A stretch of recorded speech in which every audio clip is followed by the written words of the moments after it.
How much time do you spend every day working on your dream? In the last 90 days, how many books have you read? In the last year, what new skill or knowledge have you acquired? What kind of investment have you made in you? You don't want it badder than you want to party. You don't want it as much as you want to be cool. Most of you don't want success as much as you want to sleep. Some of you love sleep more than you love success. And I'm here to tell you today, if you're going to be successful, you've got to be willing to give up sleep. Every day. This isn't a part-time gig. This isn't punch the clock and go home for the day. You don't get weekends off. No. Here, there's no such thing as a weekend.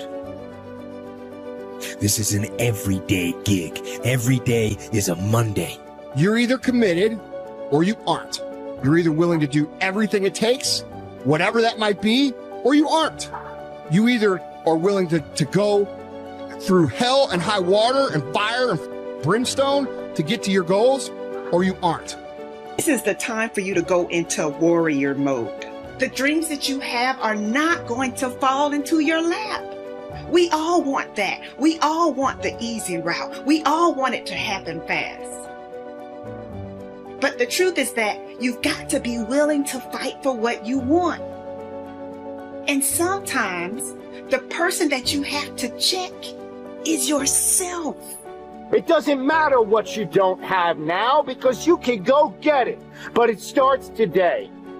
It starts with a commitment. It starts with a principle. It starts with a discipline. It starts with effort. It starts with energy. It starts with an idea that you're going to make today count. Develop yourself, weaponize yourself, teach yourself to be so good at something that is necessary to serve in the area of your dream that now you're never even thinking about your comfort zone. Whatever you resist persists, but if you ask the right question, not why is this happening, but what is this here to teach me? What is this here to teach me? It puts you in the place and space to get the lesson you need. The things that you went through getting there give you the tenacity to stay there. The fight is your friend. To work on yourself daily. Work on the way you look at the world around you. Look at solutions rather than focusing on all the problems. Don't listen to its lies about what might happen if you try that new thing, and just try it. You do this and you are constantly getting stronger than that enemy within. And I may make a mistake, but I own it radically, emphatically. I don't play the blame game. If I was wrong, I claim it and I move forward.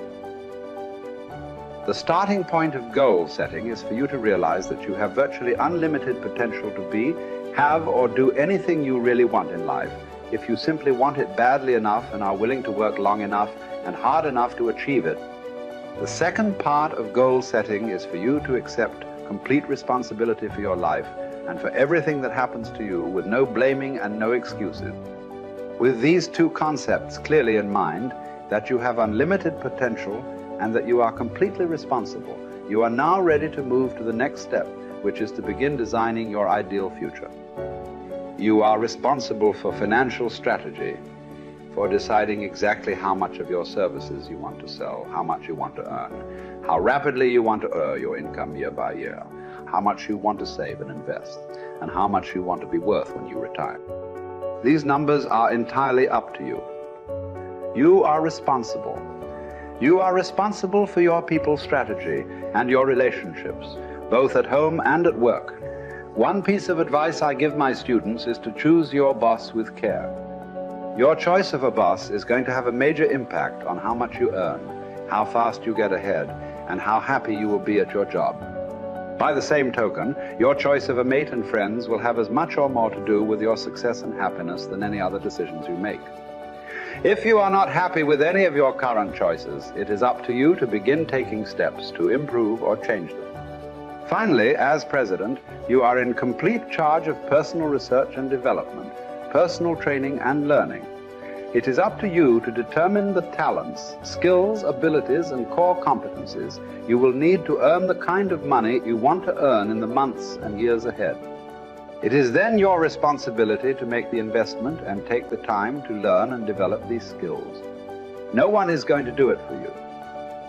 The unavoidable truth is that no one really cares as much as you do. From this point forward, see and think about yourself as the master of your own fate.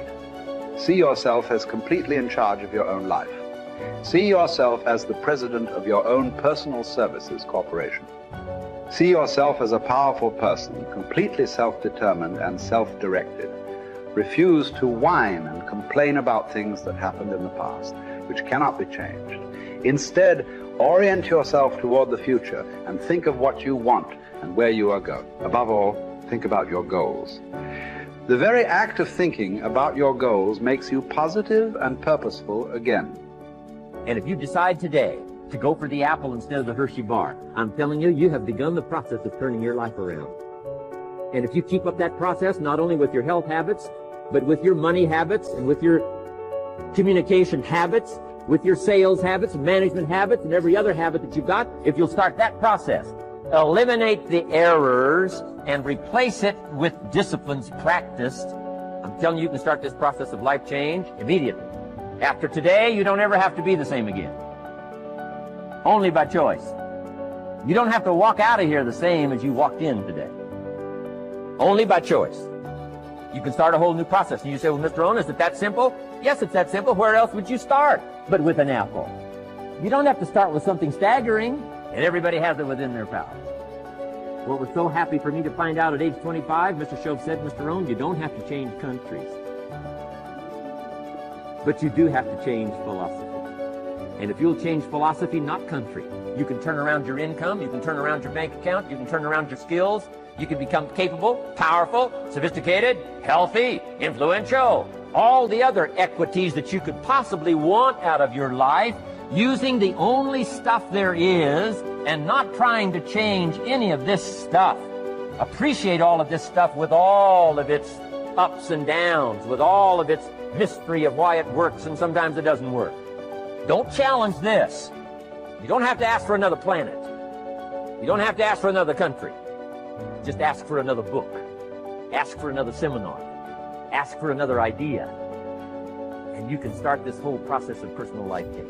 You want to stand out from everyone else. You want to do something more than other people think is possible. You literally want to stand outside the norm. And if that's the case for you, then understand that, as Albert Einstein said, only one who devotes himself to a cause with his whole strength and soul can be a true master. For this reason, mastery demands all of a person. If you want to get great, if you really want to make a skill set your own, if you want to be able to do something, and at the end of the day, if you want to transform the world, if you want to make grand changes, if you want to do all of that all the empty words that people spout all the time, let me tell you, the only thing that's going to separate you from all the other blowhards who are just talking words and will never do anything is to give yourself over completely, to let that obsession, let that thing that you love completely consume you. And in that, your only chance to really become great lies. You know, if you want to have a fully charged life, you have to start looking forward to things again. You have to get excited about tomorrow again. You have to see your life developing again. You have to set yourself on the path where you're step by step progressing every single day, so you know tomorrow's going to be better than it was today.